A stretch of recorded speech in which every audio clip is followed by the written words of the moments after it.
ਸਤਿ ਸ਼੍ਰੀ ਅਕਾਲ। ਤੁਸੀਂ ਜੁੜੇ ਹੋਏ ਹੋ ਪੰਜਾਬੀ ਰੇਡੀਓ USA ਦੇ ਨਾਲ ਤੇ ਮੈਂ ਹਾਂ ਪ੍ਰਵੀਨ ਸ਼ਰਮਾ ਲੈ ਕੇ ਹਾਜ਼ਰ ਹਾਂ ਪ੍ਰੋਗਰਾਮ ਸਪੈਸ਼ਲ ਰਿਪੋਰਟ।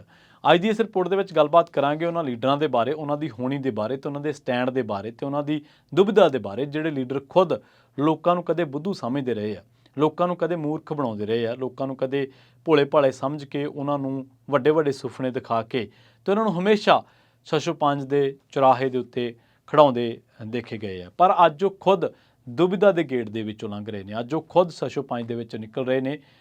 ਜੋ 2024 ਦੀਆਂ ਲੋਕ ਸਭਾ ਚੋਣਾਂ ਨੇ, ਉਹਨਾਂ ਦੇ ਮੱਦੇਨਜ਼ਰ ਪੰਜਾਬ ਦੇ ਸਿਆਸੀ ਲੀਡਰਾਂ ਦਾ ਸਟੈਂਡ ਕੀ ਹੈ, ਪੰਜਾਬ ਦੇ ਸਿਆਸੀ ਲੀਡਰ ਕਿਵੇਂ ਦੁਬਿਧਾ ਦਾ ਸ਼ਿਕਾਰ ਨੇ, ਇਸ ਬਾਬਤ ਆਪਾਂ ਗੱਲਬਾਤ ਕਰਾਂਗੇ। ਤੇ ਇਸ ਗੱਲਬਾਤ ਦੇ ਵਿੱਚ ਹਰ ਸਿਆਸੀ ਲੀਡਰ ਜਾਂ ਹਰ ਸਿਆਸੀ ਜਥੇਬੰਦੀ ਬਾਰੇ ਗੱਲਬਾਤ ਕਰਾਂਗੇ, ਚਾਹੇ ਉਹ ਅਕਾਲੀ ਨੇ, ਚਾਹੇ ਭਾਜਪਾਈ ਨੇ, ਤੇ ਚਾਹੇ ਉਹ ਕਾਂਗਰਸੀ ਨੇ, ਤੇ ਚਾਹੇ ਉਹ ਆਮ ਆਦਮੀ ਪਾਰਟੀ ਵਾਲੇ ਨੇ।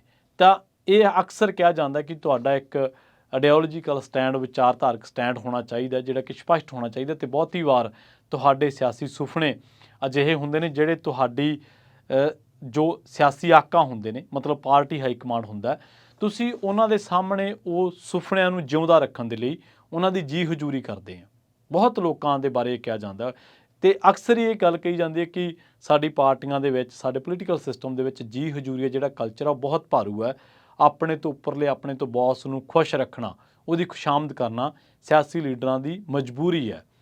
ਜਿਵੇਂ ਜਿਹੜੇ ਲੋਕ ਵੀ ਪਾਰਟੀਆਂ ਨੂੰ ਹੈੱਡ ਕਰ ਰਹੇ ਨੇ, ਉਹਨਾਂ ਦੇ ਜਿਹੜੇ ਹੇਠਾਂ ਵਿਚਰਨ ਵਾਲੇ ਲੋਕ ਨੇ, ਜਿਹੜੇ ਪਾਰਟੀ ਦੇ ਲਈ ਟਿਕਟਾਂ ਦੀ ਝਾਕ ਰੱਖਦੇ ਨੇ, ਅਹੁਦਿਆਂ ਦੀ ਝਾਕ ਰੱਖਦੇ ਨੇ, ਤਾਂ ਉਹਨਾਂ ਦੀ ਜੀ ਹਜ਼ੂਰੀ ਬਣ ਕੇ ਵਿਚਰਦੇ ਨੇ। ਇਸੇ ਕਰਕੇ ਕਿਹਾ ਜਾਂਦਾ ਕਿ ਸਾਡੇ ਪਾਰਟੀਆਂ ਦੇ ਵਿੱਚ ਜੇਕਰ ਤੁਸੀਂ ਡੈਮੋਕ੍ਰੇਸੀ ਸਿਸਟਮ ਨੂੰ ਹੋਰ ਬਿਹਤਰ ਬਣਾਉਣਾ, ਤਾਂ ਪਹਿਲਾਂ ਪਾਰਟੀਆਂ ਦੇ ਵਿੱਚੋਂ ਜੀ ਹਜ਼ੂਰੀਆ ਕਲਚਰ ਜਿਹੜਾ ਉਹ ਪਰੇ ਹੋਣਾ ਚਾਹੀਦਾ ਵਾ, ਉਹਦੇ ਵਿੱਚੋਂ ਮਨਫੀ ਹੋਣਾ ਚਾਹੀਦਾ ਵਾ, ਕਿਉਂਕਿ ਇਹ ਐਸਾ ਕਲਚਰ ਹੈ ਜਿਹੜਾ ਕਿ ਲੈ ਬਹਿੰਦਾ ਵੱਡੇ ਵੱਡਿਆਂ ਨੂੰ। ਔਰ ਬਹੁਤ ਸਾਰੀਆਂ ਪਾਰਟੀਆਂ ਨੇ ਇਹਦੀਆਂ ਭੁਗਤ ਭੋਗੀ ਬਣੀਆਂ ਨੇ, ਬਹੁਤ ਸਾਰੀਆਂ ਪਾਰਟੀਆਂ ਨੇ ਜੀ ਹਜ਼ੂਰੀਆ ਕਲਚਰ ਕਰਕੇ ਬਹੁਤ ਵੱਡੇ ਘਾਟੇ ਝੱਲੇ ਨੇ। ਖੈਰ, ਅੱਜ ਦੀ ਇਸ ਰਿਪੋਰਟ ਦੇ ਵਿੱਚ ਗੱਲਬਾਤ ਕਰਾਂਗੇ ਕਿ ਜਿਹੜੇ ਲੀਡਰ ਖੁਦ ਕਦੇ ਪੰਜਾਬ ਦੇ ਲੋਕਾਂ ਨੂੰ ਬੁੱਧੂ ਸਮਝਦੇ ਰਹੇ, ਭੋਲੇ ਭਾਲੇ ਸਮਝਦੇ ਰਹੇ ਤੇ ਤਰ੍ਹਾਂ ਤਰ੍ਹਾਂ ਦੇ ਵਾਅਦੇ ਕਰਕੇ ਮੂਰਖ ਬਣਾਉਂਦੇ ਰਹੇ, ਗੱਲਾਂ ਕਰਕੇ ਅੱਜ ਉਹ ਖੁਦ ਦੁਬਿਧਾ ਦਾ ਸ਼ਿਕਾਰ ਨੇ। ਅੱਜ ਉਹ ਖੁਦ ਛੱਛੋ ਪੰਜ ਦੇ ਚੁਰਾਹੇ 'ਤੇ ਖੜ੍ਹੇ ਨੇ। 2024 ਦੀਆਂ ਲੋਕ ਸਭਾ ਚੋਣਾਂ ਵਾਸਤੇ ਜਿਹੜੇ ਗੱਠਜੋੜ ਹੋ ਰਹੇ ਨੇ, ਇਹਨਾਂ ਗੱਠਜੋੜਾਂ ਨੂੰ ਲੈ ਕੇ ਉਹਨਾਂ ਦੀ ਅਸਪਸ਼ਟਤਾ ਤੇ ਉਹਨਾਂ ਦੀ ਹਾਈ ਕਮਾਂਡ ਮੂਹਰੇ ਮਜਬੂਰੀ ਤੇ ਉਹਨਾਂ ਦੀ ਇੱਕ ਗੋਡੇ ਟੇਕਣ ਦੇਣ ਵਾਲੀ ਪ੍ਰਵਿਰਤੀ ਜਿਹੜੀ ਆ ਉਹ ਸਾਹਮਣੇ ਆਉਂਦੀ ਹੈ। ਬਹੁਤ ਘੱਟ ਲੋਕ ਨੇ ਜਿਹੜੇ ਕਿ ਇਹਨਾਂ ਚੀਜ਼ਾਂ ਦੇ ਵਿੱਚ ਸਟੈਂਡ ਰੱਖਦੇ ਨੇ। 2024 ਲੋਕ ਸਭਾ ਚੋਣਾਂ ਦੇ ਲਈ ਇੰਡੀਆ ਗੱਠਜੋੜ ਬਣਿਆ ਇੱਕ, ਜਿਹਦੇ ਵਿੱਚ ਆਮ ਆਦਮੀ ਪਾਰਟੀ ਤੇ ਕਾਂਗਰਸ ਦੋਵੇਂ ਨੇ। ਭਾਵੇਂ ਦੇਸ਼ ਵਿਆਪੀ, ਦੇਸ਼ ਪੱਧਰ ਦੇ ਤੌਰ 'ਤੇ ਇਹ ਦੋਨੇ ਭਾਜਪਾ ਨੂੰ ਹਰਾਉਣ ਦਾ ਸੱਦਾ ਦੇ ਰਹੀਆਂ ਨੇ, ਭਾਜਪਾ ਨੂੰ ਸੱਤਾ ਦੇ ਵਿੱਚੋਂ ਬਾਹਰ ਕਰਨ ਦਾ ਸੱਦਾ ਦੇ ਰਹੀਆਂ ਨੇ। ਪਰ ਪੰਜਾਬ ਦੇ ਵਿੱਚ ਇਹਨਾਂ ਦੀ ਸਥਿਤੀ ਕੀ ਹੈ, ਇਹ ਜਾਣਨ ਦੀ ਕੋਸ਼ਿਸ਼ ਕਰਾਂਗੇ ਕੁਝ ਲੀਡਰਾਂ ਦੇ ਬਿਆਨਾਂ ਦੇ ਜ਼ਰੀਏ। ਸ਼ੁਰੂਆਤ ਕਰਾਂਗੇ ਆਮ ਆਦਮੀ ਪਾਰਟੀ ਤੋਂ।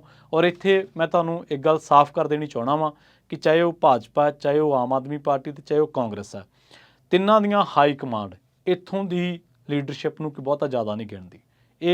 ਇਹਦੇ ਵਿੱਚ ਪ੍ਰੂਵ ਹੋ ਜਾਣਾ ਵਾ ਜਿਹੜੀ ਆਪਾਂ ਗੱਲ ਕਰਨ ਜਾ ਰਹੇ ਹਾਂ। ਸ਼ੁਰੂਆਤ ਕਰਾਂਗੇ ਆਮ ਆਦਮੀ ਪਾਰਟੀ ਤੋਂ, ਕਿਉਂਕਿ ਇਹ ਸੱਤਾਧਾਰੀ ਨੇ, ਤੇ ਗੱਲ ਅਕਾਲੀ ਦਲ ਤੱਕ ਕਰਾਂਗੇ ਆਪਾਂ।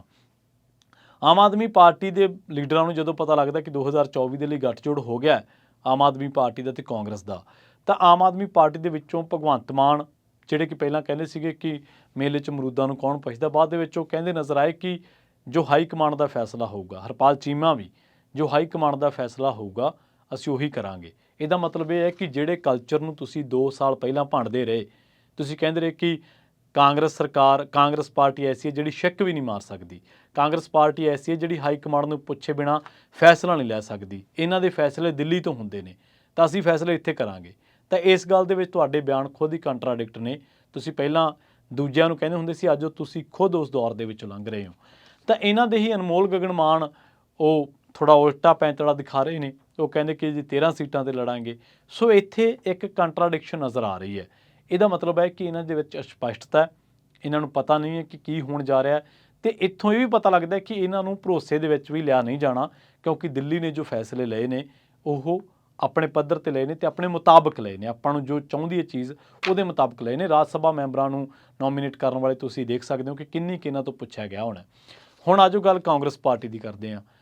ਅਮਰਿੰਦਰ ਸਿੰਘ ਰਾਜਾ ਵੜਿੰਗ ਜਿਹੜੇ ਕਿ ਪ੍ਰਧਾਨ ਨੇ, ਅਤੇ ਪ੍ਰਤਾਪ ਸਿੰਘ ਬਾਜਵਾ ਜਿਹੜੇ ਕਿ ਵਿਰੋਧੀ ਧਿਰ ਦੇ ਲੀਡਰ ਨੇ, ਉਹ ਆਪਣੇ ਸੁਰਾਂ ਦੇ ਵਿੱਚ ਬਿਲਕੁਲ ਸਪਸ਼ਟ ਨੇ ਅਤੇ ਕਹਿ ਚੁੱਕੇ ਨੇ ਕਿ ਜਿਹੜੀ ਪਾਰਟੀ ਜਿਹੜੀ ਪਾਰਟੀ ਪ੍ਰਤਾਪ ਸਿੰਘ ਬਾਜਵਾ ਤਾਂ ਬਹੁਤ ਅੱਗੇ ਨਿਕਲ ਕੇ ਬੋਲਦੇ ਉਹ ਕਹਿੰਦੇ ਕਿ ਇਹਨਾਂ ਨੂੰ ਕੋਈ ਦੇਖਣਾ ਪਸੰਦ ਨਹੀਂ ਕਰਦਾ ਆਮ ਆਦਮੀ ਪਾਰਟੀ ਵਾਲਿਆਂ ਨੂੰ, ਤੇ ਇਹਨਾਂ ਨਾਲ ਗੱਠਜੋੜ ਕਿਸੇ ਪੱਧਰ ਦਾ ਵੀ ਨਹੀਂ ਹੋਊਗਾ। 13 ਦੀਆਂ 13 ਤੇ ਅਸੀਂ ਆਪ ਲੜਾਂਗੇ, ਖੁਦ ਲੜਾਂਗੇ। ਬਹੁਤ ਵਾਰ ਇਹ ਪ੍ਰਤਾਪ ਸਿੰਘ ਬਾਜਵਾ ਕਹਿ ਚੁੱਕੇ ਨੇ, ਪਰ ਸਿੱਧੂ ਅੱਜ ਇਹਨਾਂ ਤੋਂ ਉਲਟੀ ਬੋਲੀ ਬੋਲਦੇ ਨਜ਼ਰ ਆਉਂਦੇ ਨੇ। ਸਿੱਧੂ ਕਹਿੰਦੇ ਨੇ ਕਿ ਪਾਰਟੀ ਹਾਈ ਕਮਾਂਡ ਦੀ ਗੱਲ ਪੰਜਾਬ ਦੀ ਇਕਾਈ ਨੂੰ ਸੁਣਨੀ ਚਾਹੀਦੀ ਹੈ। ਹੁਣ ਇਹਦੇ 'ਚ ਸਿੱਧੂ ਦੱਸ ਸਕਦੇ ਨੇ ਕਿ ਉਹ ਪ੍ਰਿਯੰਕਾ ਗਾਂਧੀ ਨੂੰ ਖੁਸ਼ ਕਰ ਰਹੇ ਨੇ, ਰਾਹੁਲ ਗਾਂਧੀ ਨੂੰ ਖੁਸ਼ ਕਰ ਰਹੇ ਨੇ, ਮਲਕਾਰਜੁਨ ਖੜਗੇ ਨੂੰ ਖੁਸ਼ ਕਰ ਰਹੇ ਨੇ, ਜਾਂ ਸੋਨੀਆ ਗਾਂਧੀ ਨੂੰ ਖੁਸ਼ ਕਰ ਰਹੇ ਨੇ, ਪਰ ਉਹ ਇੱਕ ਵਾਰ ਫਿਰ ਦਿੱਲੀ ਦੀ ਹਾਂ ਦੇ ਵਿੱਚ ਹਾਂ ਮਿਲਾ ਰਹੇ ਨੇ। ਹੁਣ ਆਜੋ ਤੀਜੀ ਗੱਲ ਅਕਾਲੀ ਦਲ ਤੇ। ਅਕਾਲੀ ਦਲ ਦੇ ਬਾਰੇ ਜਦੋਂ ਇੱਕ ਦੇਸ਼ ਇੱਕ ਚੋਣ ਦੀ ਗੱਲ ਕਹੀ ਗਈ, ਦੇਸ਼ ਭਰ ਦੇ ਵਿੱਚੋਂ ਇੱਕ ਦੇਸ਼ ਇੱਕ ਚੋਣ ਨੂੰ ਬਹੁਤ ਜ਼ਿਆਦਾ ਆਲੋਚਨਾਤਮਕ ਨਜ਼ਰੀਏ ਨਾਲ ਦੇਖਿਆ ਗਿਆ। ਕਿਹਾ ਗਿਆ ਕਿ ਫਿੱਟ ਬਈ ਨਹੀਂ ਬੈਠਦਾ ਤੁਹਾਡੇ ਫੈਡਰਲਿਜ਼ਮ ਦੇ, ਤੁਹਾਡੇ ਸੰਘੀ ਢਾਂਚੇ ਦੇ, ਤੁਹਾਡੀ ਵਿਭਿੰਨਤਾ ਤੇ ਅਨੇਕਤਾ ਦੇ ਵਿੱਚ ਏਕਤਾ ਦੇ ਮਸਲੇ ਤੇ, ਪਰ ਇਹਨਾਂ ਨੇ ਸਪੋਰਟ ਕੀਤੀ। ਬਾਅਦ ਦੇ ਵਿੱਚ ਅਕਾਲੀ ਦਲ ਇੰਡੀਆ ਭਾਰਤ ਵਾਲੇ ਮਸਲੇ ਤੇ ਅਕਾਲੀ ਦਲ ਨੇ ਸਟੈਂਡ ਵੀ ਲਿਆ ਕਿ ਇਸ ਤਰ੍ਹਾਂ ਨਹੀਂ ਹੋਣਾ ਚਾਹੀਦਾ। ਬਿਕਰਮ ਮਜੀਠੀਆ ਦੀ ਤੁਸੀਂ ਜਿਹੜੀ ਵਰਸ਼ਨ ਆ ਉਹ ਸੁਣਿਆ ਹੋਣਾ, ਸੁਖਬੀਰ ਬਾਦਲ ਦਾ ਵਰਸ਼ਨ ਸੁਣਿਆ ਹੋਣਾ, ਪਰ ਅਕਾਲੀ ਦਲ ਦੇ ਲਈ ਦੁਬਿਧਾ ਜਾਂ ਜਦੋਂ ਛੱਛੋ-ਪੰਜ ਦੀ ਸਥਿਤੀ ਆ ਉਦੋਂ ਥੋੜ੍ਹੀ ਜਿਹੀ ਹੋਰ ਗੰਭੀਰ ਹੋ ਗਈ ਜਦੋਂ ਮਨਜਿੰਦਰ ਸਿਰਸਾ ਇੱਥੇ ਆਏ ਪਿਛਲੇ ਦਿਨਾਂ ਦੇ ਵਿੱਚ। ਉਹ ਕਹਿੰਦੇ ਕਿ 13 ਦੀਆਂ 13 ਸੀਟਾਂ ਤੇ ਇਕੱਲੇ ਲੜਾਂਗੇ, ਡੈਮੋਕ੍ਰੇਟਿਕ ਅਕਾਲੀ ਦਲ ਡੈਮੋਕ੍ਰੇਟਿਕ ਨਾਲ ਸਾਡਾ ਗੱਠਜੋੜ ਹੈ। ਉਹਨਾਂ ਦਾ ਇਸ਼ਾਰਾ ਢੀਂਡਸਿਆਂ ਵੱਲ ਸੀ। ਸੋ ਹੁਣ ਕੀ ਮੰਨਿਆ ਜਾਵੇ ਕਿ ਭਾਜਪਾ ਸਪਸ਼ਟ ਕਰ ਚੁੱਕੀ ਹੈ ਅਕਾਲੀ ਦਲ ਨੂੰ ਕਿ ਨਹੀਂ ਲੜਿਆ ਜਾਊਗਾ, ਜਾਂ ਮਨਜਿੰਦਰ ਸਿਰਸਾ ਆਪਣੇ ਪੱਧਰ ਤੇ ਕਹਿ ਰਹੇ ਨੇ, ਜਾਂ ਉਹਨਾਂ ਨੂੰ ਥਾਪੜਾ ਦੇ ਕੇ ਪੰਜਾਬ ਭੇਜਿਆ ਗਿਆ, ਕੀ ਹੈ। ਪਰ ਇੱਥੇ ਇੱਕ ਗੱਲ ਜ਼ਰੂਰ ਹੈ ਕਿ ਹਰ ਪਾਰਟੀ ਆਪਣਾ ਭਾਅ ਜ਼ਰੂਰ ਵਧਾ ਰਹੀ ਹੈ। ਅਕਾਲੀ ਦਲ ਦੇ ਲਈ ਇਹ ਸਥਿਤੀ ਬਹੁਤ ਔਖੀ ਹੈ ਕਿਉਂਕਿ ਇੱਕ ਦੇਸ਼ ਇੱਕ ਚੋਣ ਤੇ ਵੀ ਸਮਰਥਨ ਦਿੱਤਾ, ਭਾਜਪਾ ਦੇ ਵਿੱਚ ਰਾਸ਼ਟਰਪਤੀ ਉਮੀਦਵਾਰ ਨੂੰ ਵੋਟ ਵੀ ਪਾਈ, ਹੋਰਨਾਂ ਮਸਲਿਆਂ ਤੇ ਵੀ ਸਿਰਫ ਇੱਕ ਭਾਰਤ ਇੰਡੀਆ ਵਾਲੇ ਮਸਲੇ ਤੋਂ ਛੁੱਟ ਹਰ ਇੱਕ ਚੀਜ਼ ਤੇ ਸਮਰਥਨ ਦਿੱਤਾ, ਪਰ ਅੱਜ ਭਾਜਪਾ ਵਾਲੇ ਨਾਲ ਰਲਾਉਣ ਨੂੰ ਤਿਆਰ ਨਹੀਂ। ਤੇ ਸੁਨੀਲ ਜਾਖੜ ਜਿਹੜੇ ਕਿ ਇਹਨਾਂ ਦੇ ਪ੍ਰਧਾਨ ਨੇ, ਉਹਨਾਂ ਨੇ ਵੀ ਇੱਕ ਗੱਲ ਸਪਸ਼ਟ ਕੀਤੀ ਲੰਘੇ ਦਿਨਾਂ ਦੇ ਇੱਕ ਇੰਟਰਵਿਊ ਦੇ ਵਿੱਚ। ਉਹ ਕਹਿੰਦੇ ਕਿ ਮੈਨੂੰ ਸਿਰਫ ਇਹ ਕਿਹਾ ਗਿਆ ਕਿ ਤੁਸੀਂ ਵਿਸਥਾਰ ਕਰੋ, ਦਿਹਾਤੀ ਰੂਰਲ ਖੇਤਰਾਂ ਦੇ ਵਿੱਚ ਜਾਓ, ਪਾਰਟੀ ਦਾ ਪ੍ਰਚਾਰ ਕਰੋ, ਬਾਕੀ ਜਿਹੜੇ ਫੈਸਲੇ ਨੇ ਉਹ ਦੇਖੇ ਜਾਣਗੇ ਸਮੇਂ ਦੇ ਮੁਤਾਬਕ। ਤਾਂ ਇਹਦਾ ਮਤਲਬ ਇਹ ਹੈ ਕਿ ਤਿੰਨੇ ਚਾਰੇ ਪਾਰਟੀਆਂ ਦੀਆਂ ਇਕਾਈਆਂ, ਅਕਾਲੀ ਦਲ ਦੀ ਜਿਹੜੀ ਇੱਥੋਂ ਦੀ ਲੀਡਰਸ਼ਿਪ ਆ ਉਹਦੇ ਵਿੱਚ ਬਹੁਤ ਤਰ੍ਹਾਂ ਦੀ ਅਸਪਸ਼ਟਤਾ ਹੈ। ਉਹਨਾਂ ਨੂੰ ਇਹ ਲਾਲਚ ਆ ਪੂਰਾ ਕਿ ਗੱਠਜੋੜ ਹੋ ਜਾਵੇ, ਕਿਸੇ ਨਾ ਕਿਸੇ ਤਰੀਕੇ ਜ਼ਰੀਏ ਹੋ ਜਾਵੇ। ਕਾਂਗਰਸ ਦੀ ਇੱਥੋਂ ਦੀ ਇਕਾਈ ਬੇਸ਼ੱਕ ਸਪਸ਼ਟ ਹੈ ਕਿ ਅਸੀਂ ਨਹੀਂ ਲੜਾਂਗੇ, ਪਰ ਐਟ ਦੀ ਐਂਡ ਅਖੀਰ ਦੇ ਵਿੱਚ ਹੁਕਮ ਤਾਂ ਹਾਈ ਕਮਾਂਡ ਦਾ ਮੰਨਣਾ ਪੈਣਾ ਹੈ। ਆਮ ਆਦਮੀ ਪਾਰਟੀ ਦੀਆਂ ਇੱਥੋਂ ਦੀਆਂ ਸੁਰਾਂ ਦਿੱਲੀ ਨਾਲ ਮਿਲਦੀਆਂ ਨੇ, ਪਰ ਅਨਮੋਲ ਗਗਨ ਮਾਨ ਕੁਝ ਹੋਰ ਹੀ ਗੱਲਾਂ ਕਰ ਜਾਂਦੇ ਨੇ। ਹਾਲਾਂਕਿ ਉਹਨਾਂ ਦੇ ਬਿਆਨ ਨੂੰ ਕਿੰਨੀ ਕੁ ਤਵੱਜੋ ਮਿਲਦੀ ਹੈ ਜਾਂ ਉਹਨਾਂ ਦਾ ਬਿਆਨ ਕਿਸ ਐਂਗਲ ਤੋਂ ਆ ਰਿਹਾ, ਇਹਦੇ ਬਾਰੇ ਗੱਲਬਾਤ ਹੋਰ ਹੋਣ ਵਾਲੀ ਹੈ। ਪਰ ਇਹਨੇ ਸਭ ਕਾਸੇ ਦੇ ਦਰਮਿਆਨ ਇੱਕ ਚੀਜ਼ ਅਹਿਮ ਹੈ ਕਿ ਸਾਲ, 1.5 ਸਾਲ, 2 ਸਾਲ ਪਹਿਲਾਂ ਇਹ ਸਾਰੀਆਂ ਸਿਆਸੀ ਪਾਰਟੀਆਂ ਸਟੇਜਾਂ ਤੋਂ ਕੂਕਦੀਆਂ ਸਨ ਕਿ ਪੰਜਾਬ ਦੇ ਵਿੱਚ ਆਹ ਬੇਰੁਜ਼ਗਾਰੀ ਹੈ, ਪੰਜਾਬ ਦੇ ਵਿੱਚ ਇੰਨਾ ਨਸ਼ਾ ਹੋ ਗਿਆ, ਪੰਜਾਬ ਦੇ ਵਿੱਚ ਕਰਜ਼ਾ ਇੰਨਾ ਚੜ੍ਹ ਗਿਆ ਵਾ, ਪੰਜਾਬ ਦੇ ਆਹ ਵਿਭਾਗਾਂ ਦਾ ਬੁਰਾ ਹਾਲ ਹੈ। ਉਹ ਸਾਰਾ ਕੁਝ ਕਿੱਥੇ ਗਿਆ?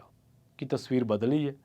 ਨਹੀਂ ਬਦਲੀ। ਅੱਜ ਨਸ਼ੇ ਦੇ ਮਾਮਲੇ 'ਚ ਤੁਸੀਂ ਦੇਖ ਲਓ, ਮਾਨਸਾ ਦੇ ਵਿੱਚ ਮੋਰਚਾ ਲੱਗਿਆ ਪਿਆ। ਅੱਜ ਕਿਸਾਨ ਸੜਕਾਂ 'ਤੇ ਨੇ, ਮਾਸਟਰਾਂ ਬੇਰੁਜ਼ਗਾਰਾਂ ਨੂੰ ਪੁਲਿਸ ਰੋਜ਼ ਕੁੱਟਦੀ ਹੈ, ਧਰਨੇ ਪ੍ਰਦਰਸ਼ਨ ਹੋ ਰਹੇ ਨੇ, ਮੋਹਾਲੀ ਦੇ ਵਿੱਚ ਮੋਰਚਾ ਲੱਗਿਆ ਹੋਇਆ। ਤਸਵੀਰ ਕੀ ਬਦਲੀ ਹੈ? ਇਸ ਤੋਂ ਪਹਿਲਾਂ ਤੁਸੀਂ ਦੇਖਿਆ ਹੋਣਾ ਕਿ ਜਲੰਧਰ ਦੇ ਵਿੱਚ ਮਕਾਨ ਢਾਉਣ ਦੇ ਮਸਲੇ ਦੇ ਵਿੱਚ ਮੋਰਚਾ ਲਾ ਕੇ ਹਟਿਆ, ਜ਼ੀਰਾ ਮੋਰਚਾ ਲਾ ਕੇ ਹਟਿਆ, ਬਾਈਬਲ ਬਰਗਾੜੀ ਜਿਹੜੇ ਗੋਲੀਕਾਂਡ ਵਾਲੇ ਆ ਇਹ ਆਪਣੇ ਤੌਰ 'ਤੇ ਇਨਸਾਫ ਮੰਗ ਰਹੇ ਨੇ। ਸੋ ਸੂਰਤ ਹਾਲ ਕੀ ਬਦਲੀ ਹੈ? ਤੁਹਾਡੀਆਂ ਗੱਲਾਂ ਦੇ ਵਿੱਚ ਪੰਜਾਬ ਦੇ ਲਈ ਉਹ ਕੰਸਟਰਕਟਿਵ ਰੋਡ ਮੈਪ ਕਿੱਥੇ ਗਏ? ਤੁਹਾਡੀਆਂ ਗੱਲਾਂ ਦੇ ਵਿੱਚੋਂ ਪੰਜਾਬ ਦੇ ਲਈ ਉਹ ਜਿਹੜੇ ਪੰਜਾਬੀਆਂ ਲਈ ਸੁਨਹਿਰੇ ਸੁਪਨੇ ਸੀ ਉਹ ਕਿੱਥੇ ਗਏ? ਪੰਜਾਬ ਨੂੰ ਬਚਾਉਣ ਵਾਲੀ ਹਮਦਰਦੀ ਤੁਹਾਡੀਆਂ ਗੱਲਾਂ ਦੇ ਵਿੱਚ ਕਿਧਰੇ ਵੀ ਨਜ਼ਰ ਨਹੀਂ ਆ ਰਹੀ। ਪੰਜਾਬ ਦੇ ਲਈ ਏਜੰਡਾ ਤੁਹਾਡੀਆਂ ਗੱਲਾਂ ਦੇ ਵਿੱਚ ਕਿਧਰੇ ਵੀ ਨਜ਼ਰ ਨਹੀਂ ਆ ਰਿਹਾ। ਸੋ ਪੰਜਾਬ ਦੇ ਕਰਜ਼ੇ, ਬੇਰੁਜ਼ਗਾਰੀ ਦਾ ਕਿਧਰੇ ਵੀ ਜ਼ਿਕਰ ਨਹੀਂ ਹੈ। ਤੁਸੀਂ ਗੱਠਜੋੜ ਬੇਸ਼ੱਕ ਕਰੋ, ਪਰ ਵੋਟਾਂ ਤਾਂ ਲੋਕਾਂ ਕੋਲ ਹੀ ਮੰਗਣੀਆਂ ਪੈਣਗੀਆਂ ਨਾ ਤੁਹਾਨੂੰ। ਉਹਨਾਂ ਨੂੰ ਜਾ ਕੇ ਕੀ ਦੱਸੋਗੇ ਕਿ ਖੇਤੀ ਕਾਨੂੰਨਾਂ ਦੇ ਨਾਲ ਅਸੀਂ ਤੁਹਾਡੇ ਨਾਲ ਖੜੇ ਸੀ, ਪਰ ਹੁਣ ਅਸੀਂ ਭਾਜਪਾ ਦੇ ਨਾਲ ਹਾਂ? ਕੀ ਉਹ ਕਹੋਗੇ ਕਿ ਜਿਹੜੇ ਅਕਾਲੀਆਂ ਤੇ ਕਾਂਗਰਸੀਆਂ ਨੂੰ ਭੰਡ ਰਹੇ ਸੀਗੇ ਉਹਨਾਂ ਦੇ ਵਿੱਚੋਂ ਹੁਣ ਤੁਸੀਂ ਇਹ ਕਹੋਗੇ ਕਿ ਜਾ ਕੇ ਕਿ ਕਾਂਗਰਸੀ ਸਾਡੇ ਨਾਲ ਨੇ ਅਤੇ ਤੁਸੀਂ ਉਹਨਾਂ ਨੂੰ ਹੀ ਵੋਟਾਂ ਪਾ ਦਿਓ? ਮਤਲਬ ਤੁਸੀਂ ਇਹ ਕਹੋਗੇ ਕਿ ਜੇਕਰ ਅਕਾਲੀ ਭਾਜਪਾ ਦਾ ਗੱਠਜੋੜ ਹੋ ਗਿਆ ਤਾਂ ਕੀ ਮਨਪ੍ਰੀਤ ਬਾਦਲ ਤੇ ਸੁਨੀਲ ਜਾਖੜ ਸੁਖਬੀਰ ਬਾਦਲ ਹੀ ਪ੍ਰਚਾਰ ਕਰਨਗੇ? ਅਤੇ ਜੇ ਆਮ ਆਦਮੀ ਪਾਰਟੀ ਤੇ ਕਾਂਗਰਸ ਦਾ ਗੱਠਜੋੜ ਹੋ ਗਿਆ ਤਾਂ ਕੀ ਜਿਹੜੇ ਸੁਖਪਾਲ ਖਹਿਰੇ ਨੂੰ ਆਮ ਆਦਮੀ ਪਾਰਟੀ ਦੇ ਲੀਡਰ ਅਤੇ ਵਰਕਰ ਭੰਡਦੇ ਰਹਿੰਦੇ ਆ, ਕੀ ਤੁਸੀਂ ਉਹਨਾਂ ਲਈ ਸੁਖਪਾਲ ਖਹਿਰਾ ਲਈ ਵੋਟ ਮੰਗੋਗੇ ਜਾ ਕੇ ਜੇ ਉਹਨਾਂ ਨੂੰ ਟਿਕਟ ਮਿਲਦੀ ਹੈ ਤਾਂ? ਸੋ ਤੁਸੀਂ ਕੀ ਕਰੋਗੇ? ਮਤਲਬ ਪੰਜਾਬ ਦੇ ਲਈ ਏਜੰਡਾ ਤੇ ਪੰਜਾਬ ਦੀ ਗੱਲਬਾਤ ਕਿਸੇ ਪਾਰਟੀ ਦੇ ਲੀਡਰ ਕੋਲ ਨਹੀਂ ਹੈ। ਫਿਲਹਾਲ ਸਾਰੀਆਂ ਸਿਆਸੀ ਧਿਰਾਂ ਇਸ ਗੱਲ ਤੇ ਉੱਤੇ ਅੱਡੀ ਚੋਟੀ ਦਾ ਜ਼ੋਰ ਲਾ ਰਹੀਆਂ ਕਿ ਕਿਸੇ ਨਾ ਕਿਸੇ ਤਰੀਕੇ ਨਾਲ ਕਿਸੇ ਵੀ ਗੱਠਜੋੜ ਦੇ ਵਿੱਚ ਥੋੜ੍ਹਾ ਜਿਹਾ ਥਾਂ ਮਿਲ ਜਾਵੇ, ਥੋੜ੍ਹੀ ਜਿਹੀ ਸਪੇਸ ਮਿਲ ਜਾਵੇ, ਬਾਕੀ ਬਾਅਦ 'ਚ ਦੇਖਿਆ ਜਾਊਗਾ। ਕਾਂਗਰਸ ਦੀਆਂ ਜ਼ਰੂਰ ਕੁਛ ਸਟੈਂਡ ਨੇ ਇੱਥੋਂ ਦੀ ਕਾਂਗਰਸ ਦੇ, ਪਰ ਜਿਹੜਾ ਆਮ ਆਦਮੀ ਪਾਰਟੀ ਦਾ ਸਟੈਂਡ ਆ ਉਹ ਅਨਮੋਲ ਗਗਨ ਮਾਨ ਨੇ ਲਿਆ, ਹੋਰ ਕਿਸੇ ਨੇ ਨਹੀਂ ਲਿਆ। ਕਾਂਗਰਸ ਦੀ ਇੱਥੋਂ ਦੀ ਇਕਾਈ ਜ਼ਰੂਰ ਕਹਿ ਰਹੀ ਹੈ, ਪਰ ਸਿੱਧੂ ਸਾਹਿਬ ਡੱਕਾ ਜਿਹੜਾ ਉਹ ਦਿੱਲੀ ਵੱਲ ਸਿੱਟ ਰਹੇ ਨੇ। ਅਕਾਲੀ ਦਲ ਵੀ ਕੁਛ ਮਾਮਲਿਆਂ ਦੇ ਵਿੱਚ ਸਟੈਂਡ ਤਾਂ ਲੈਂਦਾ ਹੈ, ਪਰ ਫਿਰ ਵੀ ਉਹਨਾਂ ਦਾ ਜਿਹੜਾ ਗੱਲਾਂ ਬਾਤਾਂ ਦਾ ਉਹ ਝੁਕਾਅ ਲੱਗਦਾ ਕਿ ਭਾਜਪਾ ਵੱਲ ਹੀ ਹੈ। ਭਾਜਪਾ ਵੀ ਇੱਥੇ ਫਿਲਹਾਲ ਮਨਿੰਦਰ ਸਿਰਸਾ ਵਰਗੇ ਜਾਂ ਹੋਰ ਲੋਕਾਂ ਵਰਗੇ ਵਿਸਥਾਰ ਤਾਂ ਕਰ ਰਹੀ ਹੈ, ਪਰ ਜਦੋਂ ਉਹ ਦੇਖਦੀ ਹੈ ਆਪਣੇ ਪ੍ਰਚਾਰ ਵੱਲ ਤਾਂ ਉਹਨਾਂ ਨੂੰ ਲੱਗਦਾ ਕਿ ਅਕਾਲੀ ਦਲ ਨਾਲ ਗੱਠਜੋੜ ਕਰਨਾ ਕੋਈ ਘਾਟੇ ਦਾ ਸੌਦਾ ਨਹੀਂ ਹੈ, ਕਿਉਂਕਿ ਹਲੇ ਵੀ ਬਹੁਤ ਸਾਰੇ ਇਲਾਕੇ, ਬਹੁਤ ਸਾਰੇ ਖੇਤਰਾਂ ਦੇ ਵਿੱਚ ਉਹਨਾਂ ਦਾ ਕੇਡਰ ਉਹਨਾਂ ਮਜ਼ਬੂਤ ਨਹੀਂ ਹੈ ਜਿੰਨਾ ਕਿ ਅਕਾਲੀ ਦਲ ਦੇ ਨਾਲ ਉਹਨਾਂ ਦਾ ਜੋ ਮਜ਼ਬੂਤੀ ਉਹਨਾਂ ਦੀ ਅਕਾਲੀ ਦਲ ਦੇ ਨਾਲ ਹੁੰਦੀ ਸੀ। ਸੋ ਦੇਖਣਾ ਇਹ ਹੈ ਕਿ ਇਹ ਗੱਠਜੋੜ ਕਿਸ ਤਰ੍ਹਾਂ ਨਿਭੇਗਾ, ਕਿਸ ਤਰ੍ਹਾਂ ਚੱਲੇਗਾ, ਪਰ ਇਹਦੇ ਵਿੱਚੋਂ ਇੱਕ ਗੱਲ ਸਾਫ਼ ਹੈ ਕਿ ਪੰਜਾਬ ਦੀਆਂ ਇਕਾਈਆਂ ਦੇ ਲੀਡਰਾਂ ਦੀ ਦਿੱਲੀ ਦੇ ਵਿੱਚ ਕੋਈ ਬਹੁਤੀ ਵੁਕਤ ਨਹੀਂ ਹੈ। ਹਰਿਆਣਾ ਦੇ ਵਿੱਚ ਵੀ ਇਸੇ ਤਰ੍ਹਾਂ ਦਾ ਹੀ ਮਾਹੌਲ ਹੈ, ਪਰ ਸਿਆਸੀ ਲੀਡਰਾਂ ਨੇ, ਸਿਆਸੀ ਪਾਰਟੀਆਂ ਨੇ ਕੋਈ ਚੀਜ਼ਾਂ ਰਾਜਾਂ ਦੇ ਹਿਸਾਬ ਦੇ ਨਾਲ ਨਹੀਂ, ਉਹਨਾਂ ਨੇ ਆਪਣੇ ਜੋੜ ਘਟਾਓ ਦੇ ਹਿਸਾਬ ਨਾਲ ਦੇਖਣੀਆਂ ਹੁੰਦੀਆਂ। ਪਰ ਇਹ ਸਭ ਕਾਸੇ ਦੇ ਵਿੱਚੋਂ ਰਾਜਾਂ ਨੂੰ ਮਨਫੀ ਨਹੀਂ ਕੀਤਾ ਜਾ ਸਕਦਾ। ਰਾਜਾਂ ਦੀਆਂ ਬੇਸ਼ੱਕ ਸੀਟਾਂ ਘੱਟ ਵੱਧ ਹੋ ਸਕਦੀਆਂ ਨੇ, ਪਰ ਉਹਨਾਂ ਦੇ ਮੁੱਦੇ ਹੱਲ ਹੋਣੇ ਚਾਹੀਦੇ ਆ। ਜਲਦ ਮਿਲਾਂਗੇ ਇੱਕ ਹੋਰ ਨਵੀਂ ਰਿਪੋਰਟ ਦੇ ਵਿੱਚ। ਬਹੁਤ ਬਹੁਤ ਧੰਨਵਾਦ। ਸਤਿ ਸ਼੍ਰੀ ਅਕਾਲ।